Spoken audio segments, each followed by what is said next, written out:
Welcome to Bites of Light with Angel and Seth Rohr. We provide bite-sized nuggets of wisdom to feed your soul, expand your awareness, and free your mind to help you create a more beautiful today and a brighter tomorrow. Join us in our magical kitchen as we serve up another high vibe snack for your soul.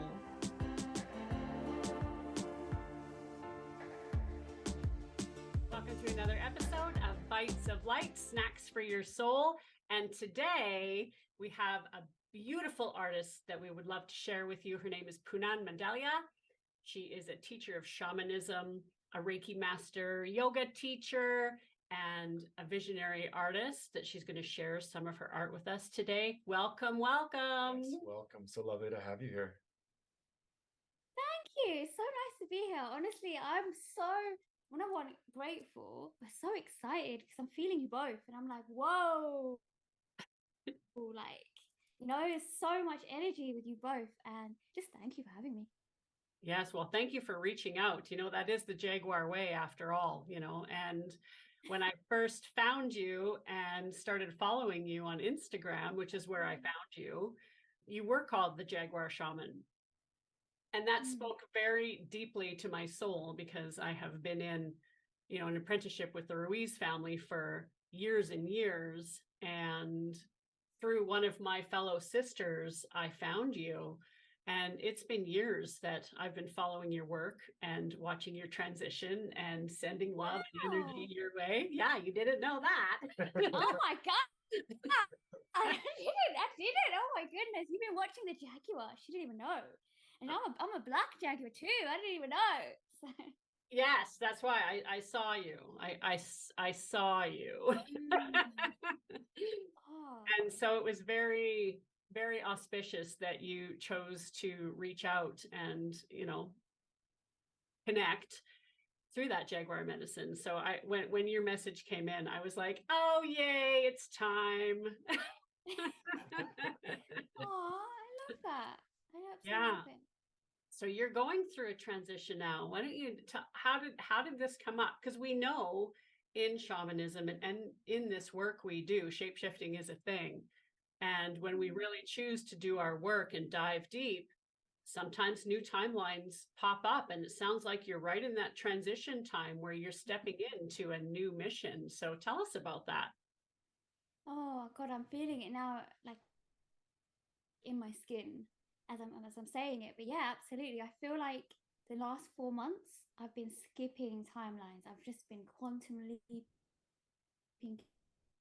continuously, and it's happened in harmony with a lot of change. And I don't mean hardcore like how we know it in the sense of like total rebirth, because I've had that prior many times, but good change. Because I know a lot of the times we hear about, oh, I'm going through a rebirth and it's so traumatic, and I'm not saying that it's not, but I just want to highlight, actually, it's with ease this has happened. And it's to my surprise, because I know for me, I'm really critical of myself, and I really had to let that go.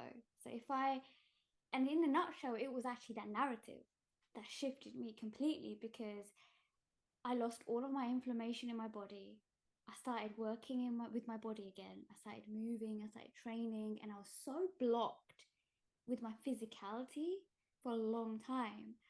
And it was through many things. I don't know where to begin. Do you want me to divulge? How deep do you want me to go?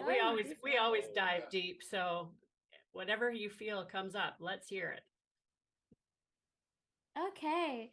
So about a year ago, no, more than a year ago, so me and my partner decided to move to Mexico. And we were living in Tulum roughly 6 months. And of course, the land of the Jaguar, she called me. And I knew, oh my goodness, something's going to happen here. And when I went there, I felt like I was drowning. I had a lot of panic attack around the water. I saw my past life of me drowning there. I saw myself with my partner watching me drown there. All of the nature was resisting me. So the mosquitoes, I got infections, I got inflamed. And it was all to do with grief. It was all to do with my father's line and kind of retrieving this aggression and there was a conflict. I found this ancestral conflict of my mother and father's side come up in my physical reality as a conflict on the land of Mexico. And that's when my grandmother from my father's side passed. And it was that grief that led me to a place of really a deep despair. And we decided to move back to London. Best decision we ever made, actually. Root back here. And then slowly, I realized these narratives that I was playing in my life, and how the next leap of my life wouldn't be doing what I was doing. And I had to let that go.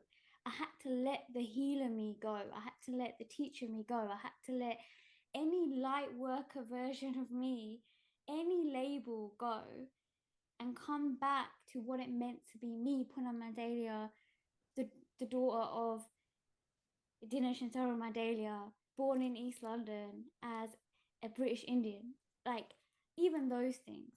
And I just found that I had been suppressing my art, the biggest dream I'd ever wanted in my life, the biggest mission since I was 3, because I was grieving my granddad since I was 14.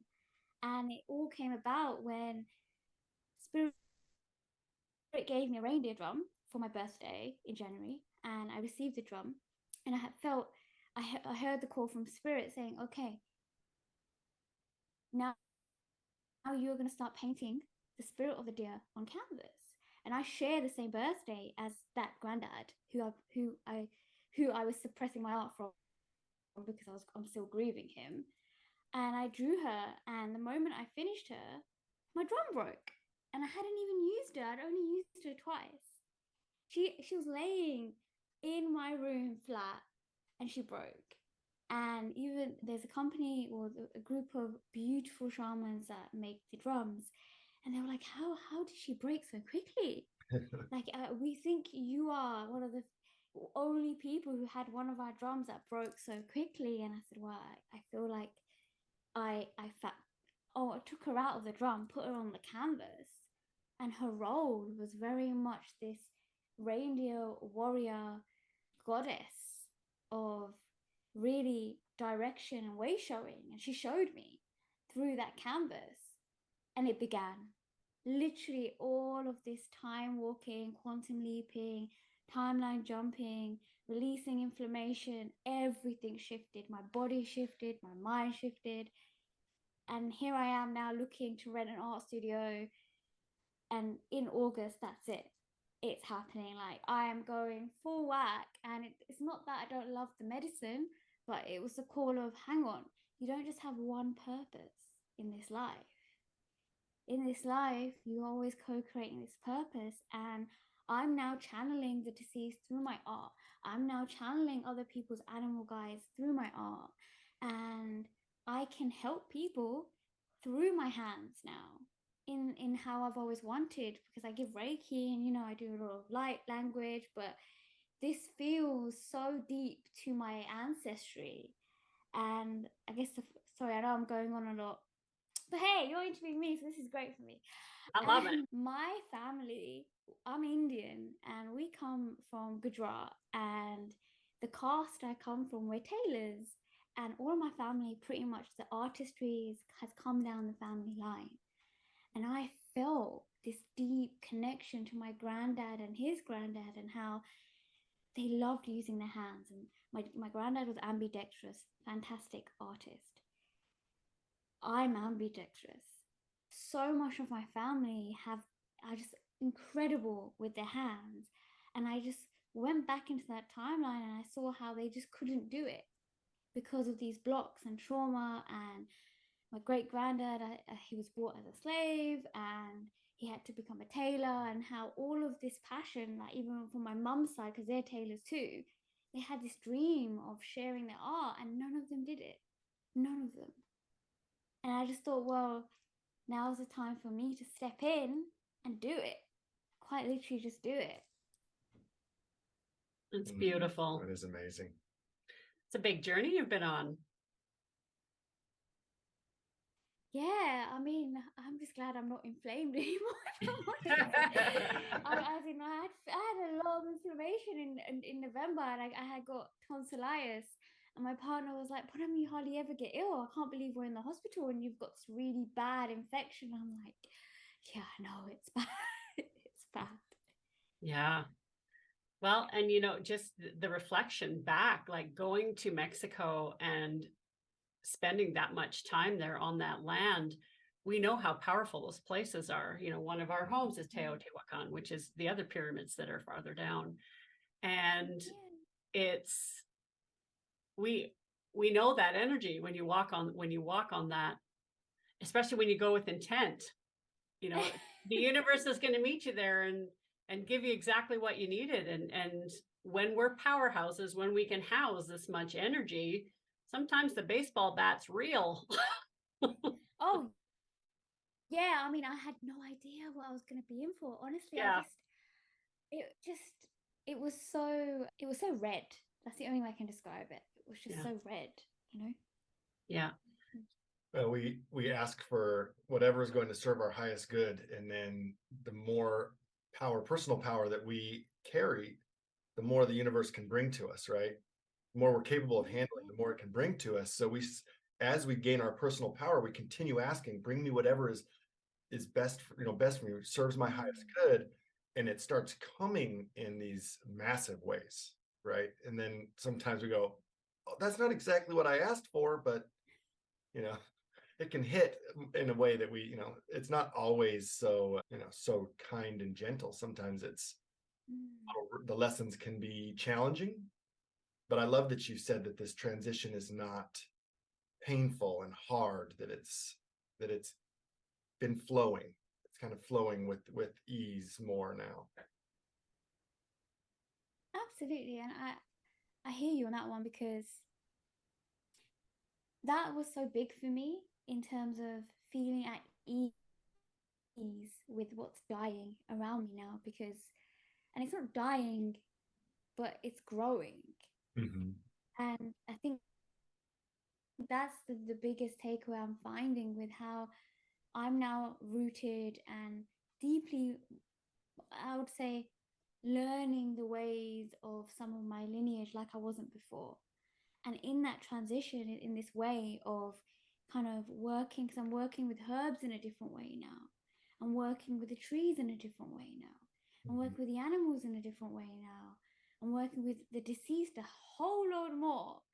And that's the funniest thing, because I realized how I was so resistant to be shown the direction. And that's why I manifested such a hard knock, because I'd asked for it so much, but I was still resisting it. It was like, right. Yeah, I want it, but no, I don't really want it.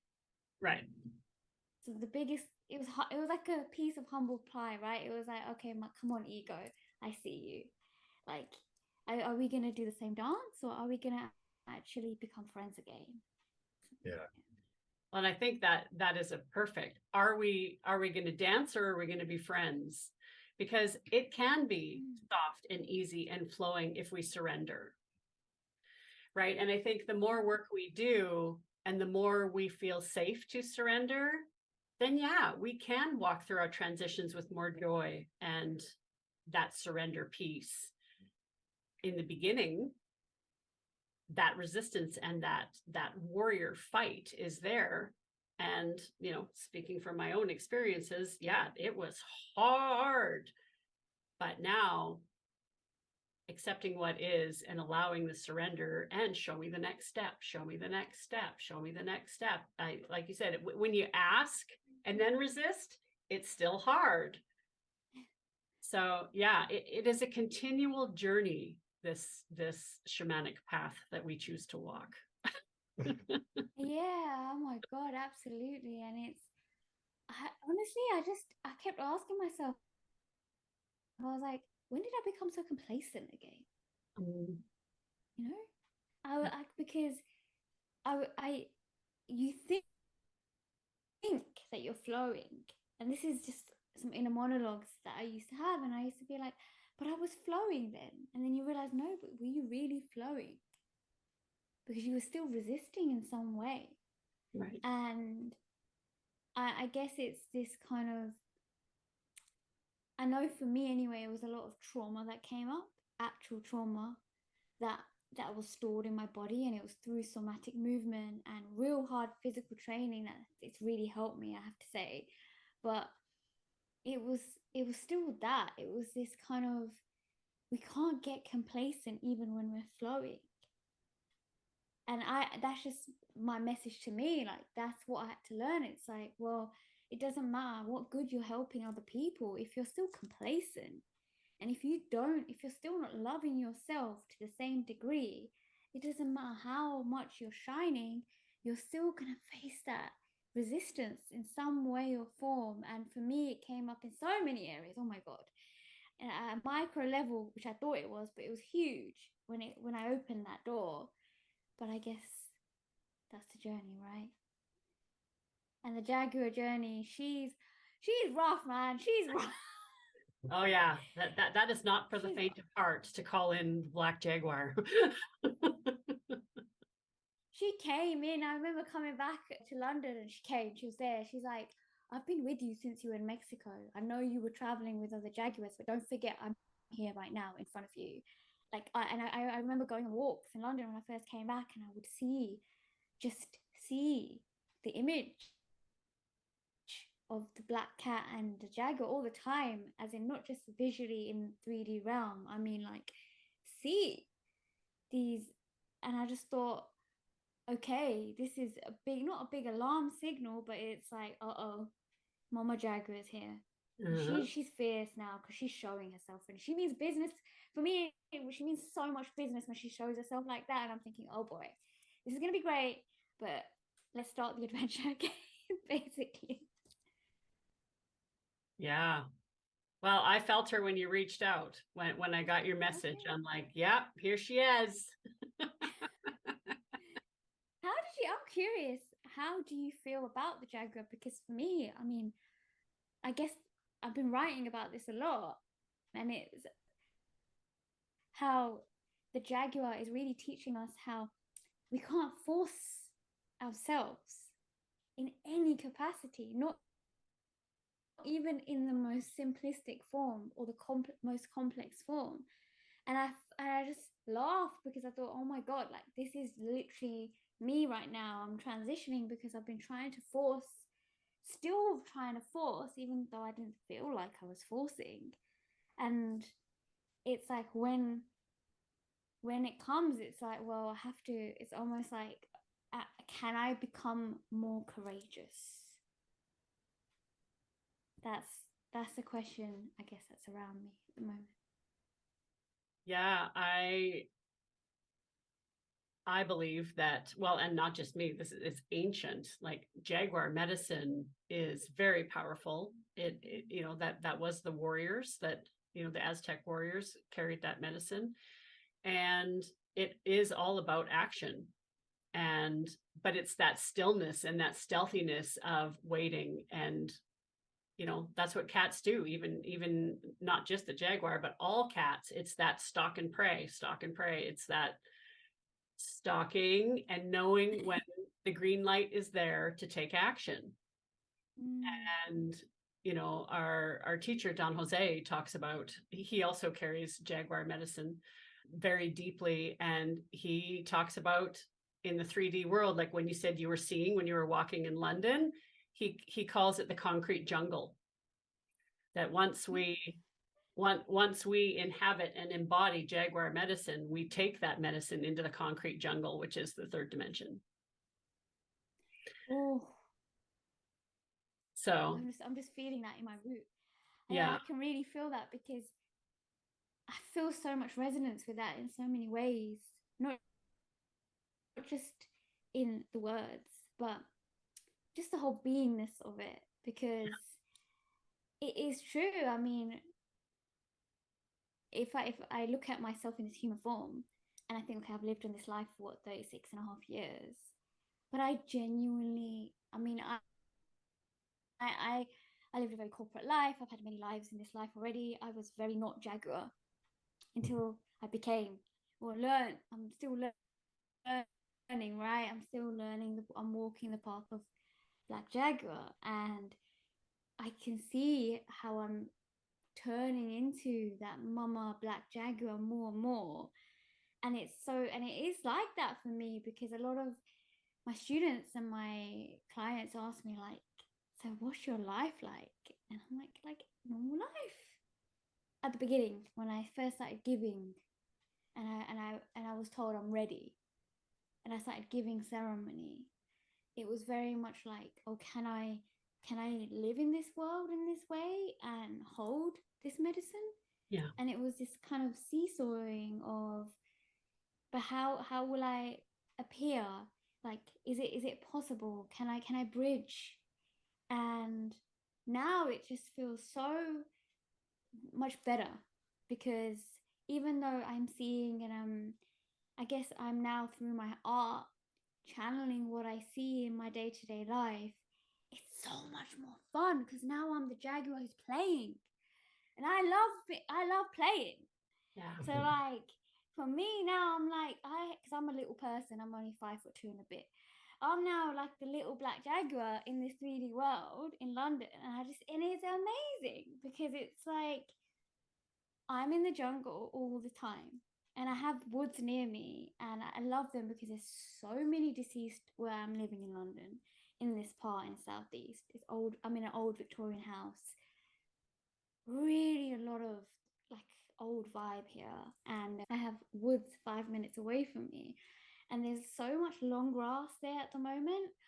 Oh my gosh, I love Yeah. it. Like, you can just sit in the long grass, and I can watch everyone go by, and no one knows I'm there because I'm a small person, and it's just the best ever. Yeah. I think that's a very good point. Like we when we talk about jaguar medicine, everybody takes it so serious, like stalking and the praying and the pouncing on those things that come up. And it's like, but we forget that if you observe cats of all types, they love to play. They love to play. They love to wrestle, mess around, and so if we're gonna take part of it, we got to take all of it. All of it.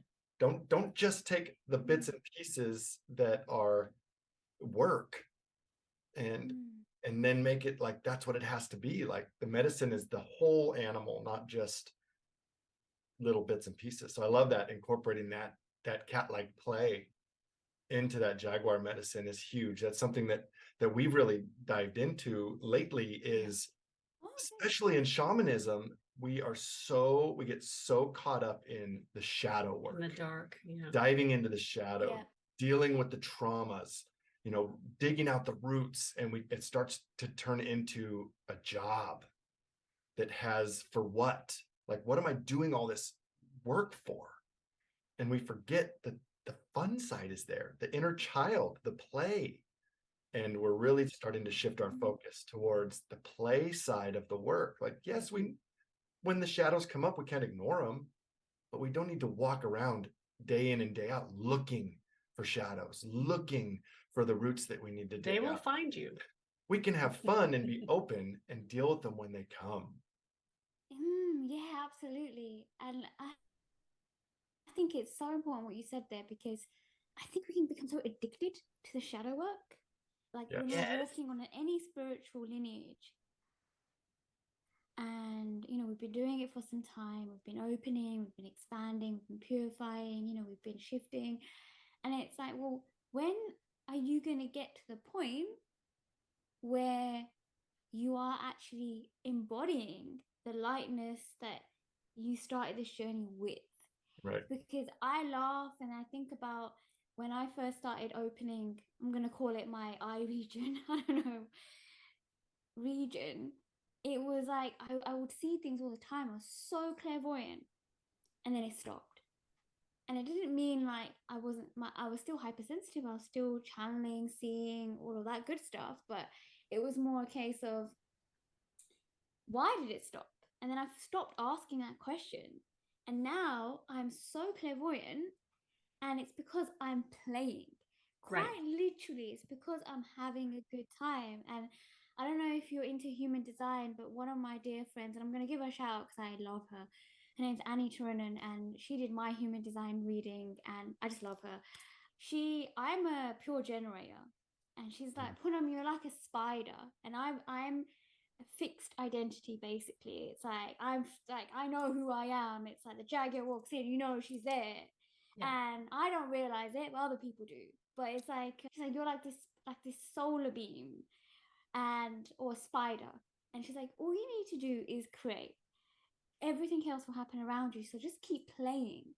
Just keep playing. And that, for me, I fell into this real like, oh, Jaguar, I'm a protective mother mode where I'm just hunting all the time. And it was horrible. It became so primal in a good way, but primal in a way where I became addicted to being attached to why I called myself the Jaguar Shaman in the first place, which was not good. That's why I became complacent. Because now it's so nice to actually feel that cat-like energy again, feel that playfulness where it comes to any of this work. Because is it really work? Aren't we just all the same anyway? Like, aren't we all just here to just play and just be ourselves, and that's it? Absolutely. Well, and I think in the beginning, when people are learning about awareness, like when you first step onto this path and you learn about the stalking and you know, you learn how to be aware of your unconscious patterning and all of that, it like we said, it can become an addiction. I used to call myself a stalkaholic, you know, because Why that's, do you call yourself a stalker? Why stalkaholic? well, a stalkaholic, like you're always stalking why you're doing those things, stalking your unconscious patterns. The Jaguar stalks. So in our tradition, in the Toltec tradition, that's what they call it. You stalk your energy lines. You stalk those unconscious behaviors to figure out what the root was, so that you can unravel it and set it free. And so I started calling myself a stalkaholic because I couldn't get into the play. I was so busy trying to clear myself out. And then at one point I said to my teachers, okay, well, I've cleared it out. Well, now what do I do? Now what? Like, what's the next piece now? I did the work. I've cleared out that trauma. I stalked it until it's dead. Now what do I do? And then it was the fill piece, the joy, you know. So in the beginning, yeah, you do have to clear out some of that energetic debris so that you can let the light come in. But there is a delicate balance. When do you stop stalking and allow that joy and that light and to come and live from that light space? Where, and you know, in the Peruvian tradition, we are considered the children of the sun. Letting that light come in and living from that childlike space. Well, what do children do? They play, they create, they use their imagination. They are the closest to the sun. That is that direct ray of light connects you to source. So the fact that you've transitioned out of that and are now in that play energy, like that's where creation comes from. That's where your channel is the brightest and the biggest. And I'm just so excited for you for this next piece.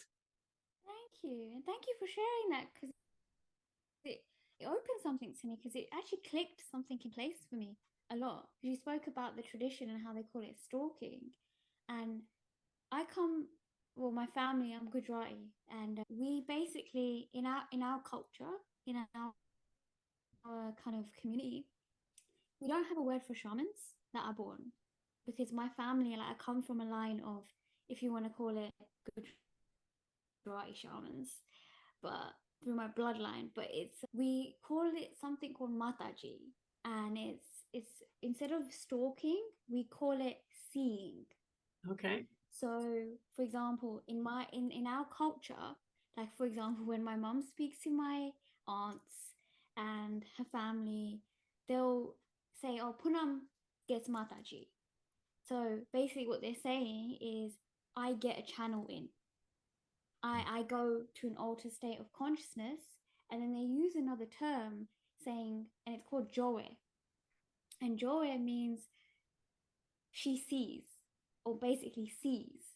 So you know how you describe like the stalking and how you continually stalking?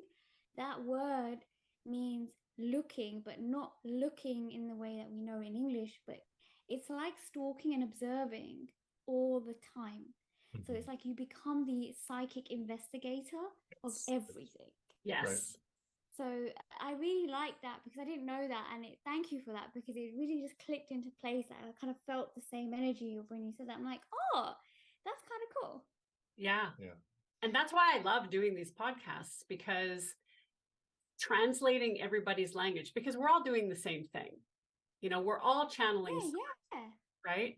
And you have all these traditions yeah, that have yeah. used a certain different language. We're just translating the same thing. Yeah, isn't that what's so like? It's so amazing. I just Yeah. find it so amazing. For example, like we've aligned, and I had no idea. Like you had affinity to the Jaguar. Like it feels so. I don't know. It just feels so like honoring for me that you've been following my journey for that long. Because I Yeah. only found you recently, and I'm like, oh, Mama Jaguar has been another Mama Jaguar has been following for that long. Yeah. It's so cool for me.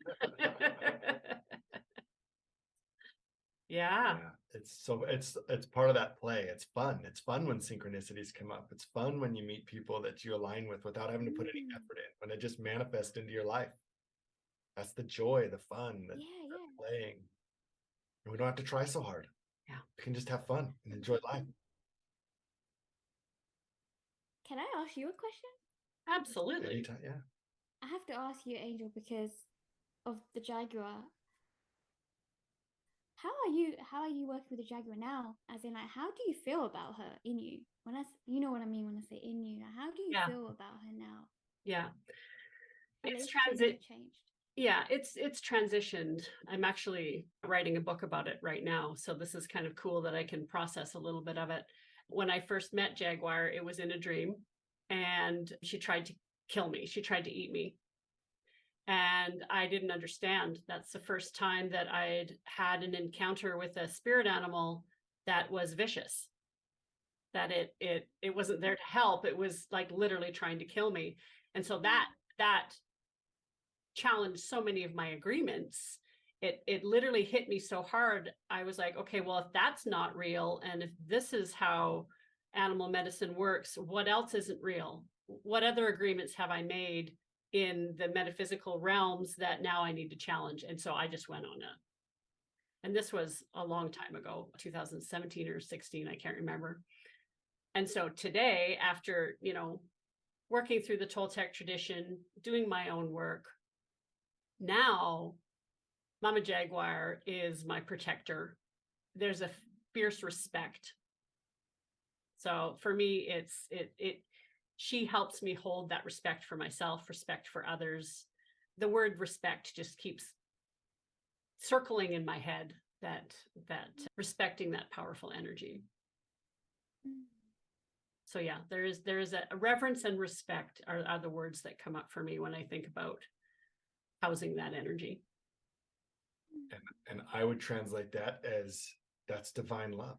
Right. I mean, what is love except for respect and compassion?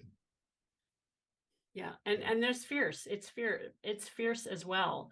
And I think that's where the respect comes in, knowing that, the beginning of my journey with Jaguar literally was life and death, that death was on the table in that moment for me. And so I'm not scared, but I'm very respectful. Oh, thank you for sharing that. Yeah. It deeply resonates with me. Yeah. When she first came to me, it was also on the table for me, but in a slightly different way, kind of with my physical body. Right. Because I had a lot of physical illness, but I also was in a very abusive relationship. And so I also had this respect for her because when she came in almost not to rescue me, because I respect her too much. I know she didn't rescue me, but it was more than that. It was that, hey, can you love yourself now? Can you see the power in me that you can embody in yourself and that everyone can embody? And that was so big for me because so much changed. But most of all, like you said, it's that love for the self of like, hey, can I protect myself? Can I protect other people? But can I show other people how to protect themselves? Exactly. And can we all embody this power when we're not so afraid. And it's okay if we are, but can we walk with fear rather than try and resist it or stay with it? Can we actually become friends with it and use that power for good rather than just throw it away or imagine like it's not there, or I don't know, create some other crazy narratives. So I feel that. Well, you did say that she had helped you with courage, and I think in the beginning when, you know, I was being growled at, that was the message the very first time that I met her was get out of your own way. Mm. Right? There was this piece of self-sabotage and, you know, the lack of courage, and the growl was a wake-up call that, you know, we do tend to limit ourselves and hold ourselves back, and get out of your own way was one of my statements that I said that whole year. Stop holding yourself back, stop getting in your way like that. That was a big message back in the beginning.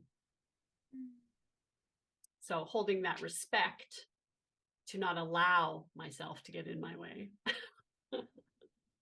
Like you said, you get into that complacency space, right? Where it's, you're not walking the edge anymore, and you get into that comfort zone, and then you do become complacent. Absolutely. And then you forget about respecting yourself in the most smallest of ways, Right. and giving yourself that time and grace to integrate, you know. And for me, it's been a lot of, hey, Poonam, you know, you're working, you're giving your energy so much, but remember the respect that you hold of the work. Don't ever forget that. And then second of all, remember the respect you have for yourself to give yourself that time, not just the play time, but the rest time, and the time to really understand what's happening around you. Because when we're hunting, it's quick, right? It's like fight or flight, anxiety, or Right. danger, or problem solving, whatever. But what about everything else? Like, is everything okay? Is your family okay? Are you keeping your connections? And to me, that's very much how I was when I came back to London. It was like, well, I don't want to feel isolated anymore. I want to see the people who I haven't seen for a long time in my community. I want to know, like, I want to make sure that my family unit is okay. Things like that, because I feel like even that complacency, it kind of dissolves and seeps into that world too. Yeah. Because as much as, I don't know, as much as we can give healing, why do we start the journey anyway? To become better humans for other humans, right? Yeah. So for me, that was a big kind of knock, because when I was in Mexico, I missed my family so much, so much.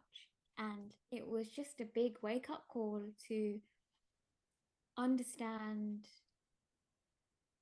people, not just like, I'm talking about people in general, but also when you live on a different land, you get to see different cultures, and you see how they work with their shadows, and you see, or I felt the polarity of the land, and you can feel how we're all just walking with our shadows in different ways, and with each other's shadows too. That's the thing, right? We're always walking with each other's shadows too. So it's like, are we actually trying to better ourselves because we want to help people?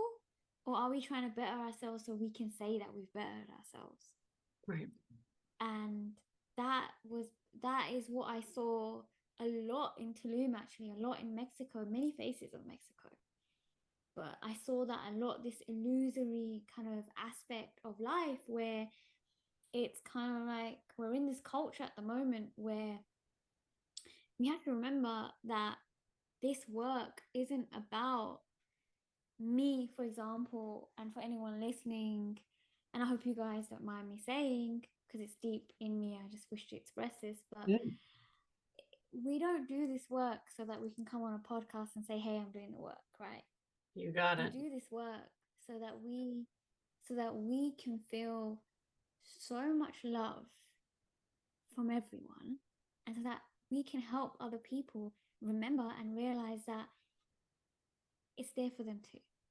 This creative potential is there for them too, and that no one's better than each other, and we're here to help other people. I mean, it's not glamorous. I mean, there's a word I always quote this. I mean, recently, since I've been really in my body, is that being healthy isn't glamorous. Being healthy isn't looking a certain way. Being healthy isn't, oh, look at my pristine skin. I know that sounds silly, but it's not. It's real. Being healthy is actually loving yourself. Being healthy is knowing that you can be conscious with what you're digesting, with people and places and food and movement and what you're giving. And are you actually trying to help someone because you're validating yourself? Are you on a spiritual path because it's a label for you? Or are you here because you are genuinely trying to serve people? And I feel like it happens to everyone anyway, all the time. No one's perfect. I'm not perfect. But it's that, hey, it's not an identity. This path is not meant to be an identity. And that's kind of why I let the Jaguar Shaman brand go, if I'm honest. And it's still there in terms of, for the sake of people knowing that I carry the medicine, which is why I called myself that in the first place. Yeah. And I was guided to, actually. That's the funny thing. And in that timeline, and I thought, I'm going to keep my old podcast, The Jaguar Shaman, because I have amazing guests on there, and they just gave so much wisdom. And I don't want to kill that, because I can be very phoenix-like and I can destroy whilst I grow. And I'm not doing that anymore. I have a lot of dragon energy. I work a lot with Sekhmet. I have a lot of lioness energy too. So then when that comes in, it can be very fire. So I've been learning how to really work with not destroying when I'm creating something new, and being okay with taking the time, archiving, and allowing the goodness to stay, so that more goodness can come, because it's everywhere. It's abundant. So why do we have this need to destroy ourselves? We don't have to destroy what's good. We can just keep cultivating good, right? We can do the work with ease. We can flow. And when obstacles come, rather than destroying ourselves, we can say, hey, actually, the Jaguar Shaman brand, you're actually really wonderful. I really like it. Yeah. I really appreciate the beautiful JPEG that I found and I used on my website. I know that sounds silly, but those sort of things of like, hey, I really feel gratitude for that. I feel gratitude for what this energy gave in my life, because without it, I wouldn't be able to give this now. And so although I'm no longer gonna be so with that brand, I am opening a new business in the next month, PM Art Studios. My new podcast is going to be called Visions of a Medium, because I'm actually really shy. I'm a really introverted person. I'm a cat, right? And I don't speak about my mediumship stuff as much as I speak about my psychic stuff, because the shamanic stuff is everywhere, right? For me anyway. Like, I'm very public about it. I had a brand. I've been a therapist and a teacher for a while, but it's more kind of, how can I help other people who are on a mediumship journey feel normal? And how can I also help anyone, no matter what age, cultivate more creativity in their life, feel okay in their life, and learn how to co-create, and just follow my journey too, because I know I'm going to receive obstacles, and I just thought it will be fun for them to watch me as I transition and see what obstacles I face, and any insights I get, I can give it. And that's where I'm at, if I'm honest. I mean, and I sent you, I've been working today on an illustration for my new podcast, Visions of a Medium, and it's a black cat, and I sent it to you guys. She's not completely finished, she's nearly finished. And it's my deceased grandmother's spirit. She's in that cat's eyes, and yeah, I'm seeing what's to come. Mhm. A lot of just I'm also painting a canvas right now. She's next to me. She's not done, but it's a jaguar. It's a Mexican jaguar. So this canvas I'm creating, it's a collection called Animal Guardians, including Rain, the reindeer, which came from my drum. But I've got a few collections coming. I've got another collection called Unicorns of Andromeda, because I do work with star systems, mainly Orion, and at the moment I'm just obsessed with unicorns. Been illustrating a lot of unicorns, so I am in it's in my vision to create an oracle deck and many oracle decks and journals and womb journals and worksheets for people. So all the practices that I've been giving, they're not going. I'm gonna be creating like workbooks, but with my art that anyone can purchase, and oracle cards and prints and bespoke work as well. So if anyone's got any animal guardians, I can channel them. Any deceased, I can channel them. I can create, whether it's an illustration or canvas, I can create for them, or whether it's just their soul, I can just channel and I can create. Love it. Yeah, it's That's amazing. beautiful. Yeah, it's beautiful, and it's right where you need to be. And I think what's beautiful about your journey is, you know, it's very, your channel's very clear. You know, you are being gifted light codes from the universe. I don't even know how to even better say it, but and there's a stream of consciousness that you can just it's like fishing. You can do whatever you want. You know, once you set your mind to what it is that you want to do. And that's what's so fun about this creative play. Like you just listed about 10 things that you're going to be able to offer. And it's because your fishing rod's big, right? And the universe is going to gift you exactly what you want. You know, you are a master manifester. So Well, yeah, and but the thing is, it's there for everyone. exactly. This creative energy is Yeah. there for everyone. Yeah. And everybody Everyone. needs those inspirational people to step up and show them that it can be done.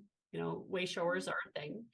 And housing jaguar medicine, that is the action piece. That is, and so because you can take action, it automatically makes you a way shower, right? Like you're okay with people watching your journey as you stumble and learn, which is so courageous. You know, because so many people are worried about even picking up a pencil to start, and they're already sabotaging themselves. And you're okay with presenting exactly how you are online so people can see it can be done. And thank you. Thank you for your mission. And thank you for saying yes, because it's big. Yeah. Thank you. Well, thank you for seeing me, but thank you for seeing it, because it's not me, right? Right. It's Exactly. through me, and it's true, because I'm not gonna lie, it's scary. Oh my It god, is I am scary. so scared. Of I course. wake up scared Yeah. every day. Yeah. There's this brilliant book, and I have to talk about this book because it's inspired me. It's by Stephen Pressfield, and it's called The Art of War. And it's helped me as an artist, because I'm also a writer, and I my aim is also to write my books. And I've been so scared to write my books, just so scared. That's the truth. And just and it just talks about this resistance that we have. And every day I wake up with this resistance. Every day I have a block. Like, for example, today I woke up, I did my yoga, and I thought, oh, this is gonna make me feel great. I was scared. I was like, no, I need to create this illustration for my podcast. And then I thought, no, okay, I'm gonna go to the cafe. It's in a great place, and I'm gonna draw. And then I drew, and I just didn't like it. I thought, oh, this is not what I'm seeing right now. I need something else. And then the block shows up, the doubt comes up, the fear comes up. But then it's like, hang on, you didn't. And then I just say to myself, you didn't get inspired by just creating one piece of art. It's a practice, right?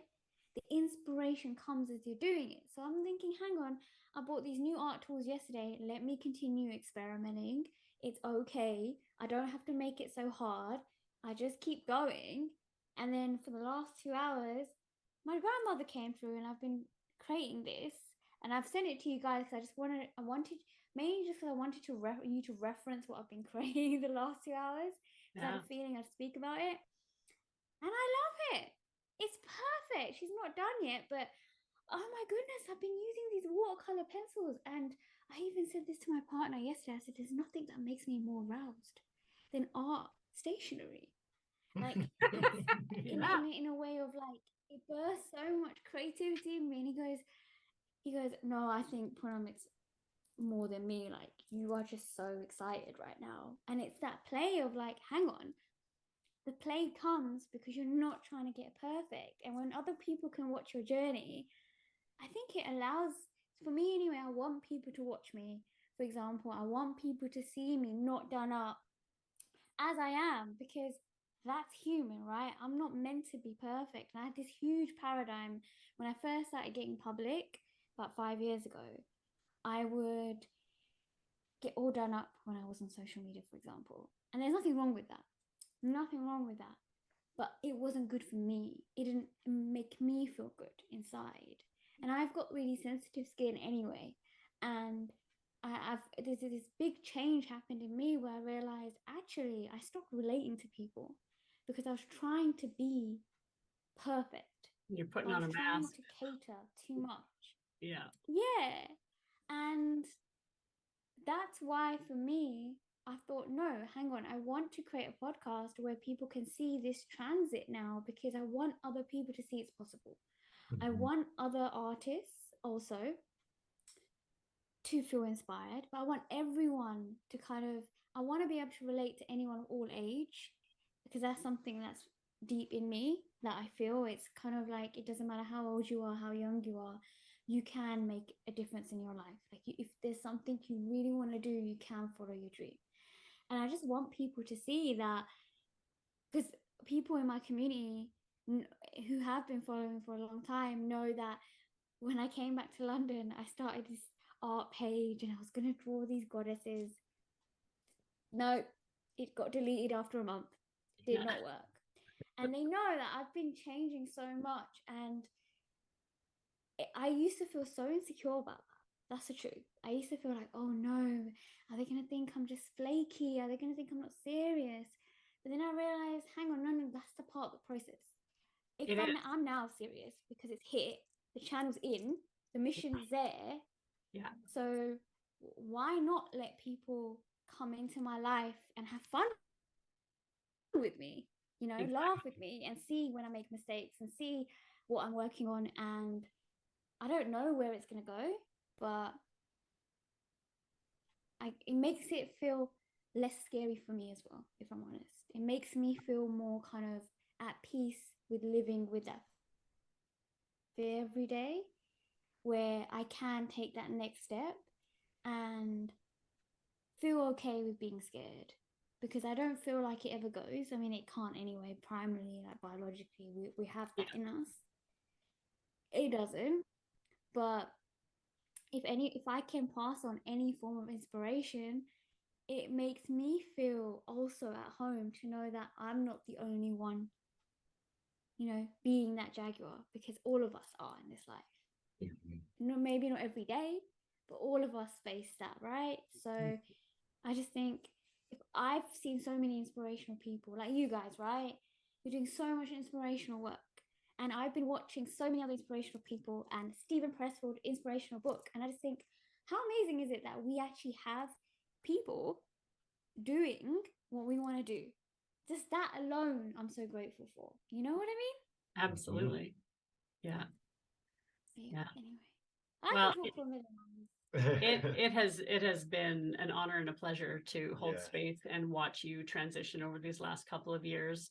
And I think it just came full circle to have you on the podcast as our first person that is not part of our book and all of this. So the action that you took and the timing around it was epic. And that's one thing that I think people really need to know, that when you get that hit, take a chance and reach out, take the action. If you're feeling it in your body and you get the green light, that's the universe going, hello, time to do the thing. And so I'm just really glad that you reached out, and I'm sure Yes. this is not going to be our first time talking. So Yeah. we Yeah. really Oh, thank appreciate you joining us on our podcast and spending time with us. I love your story, Yeah, and inspirational. It really is Yeah. very, very inspirational, very uplifting. yeah, It's and a beautiful story. I'm excited to watch your journey continue. Yes. Thank you for having me on. Well, you know, you guys are coming onto mine. Yeah. As soon as Yes, my illustration is absolutely. done and it's uploaded, we are Yay. recording.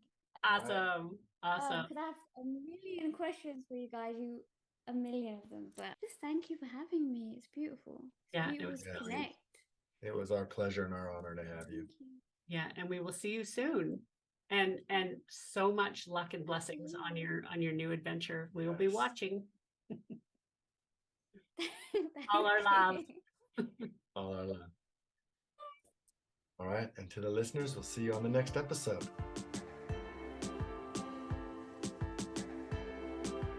Thank you for sharing your time and energy with us. The best way to help us spread this message is to rate, review, and subscribe. If this episode impacted you in any way, share it with others. Post about it on social media or put something in the comments. Also, check out our website for upcoming events and books at www.roarrevolution.com. All our gratitude and love. All our love. See you soon.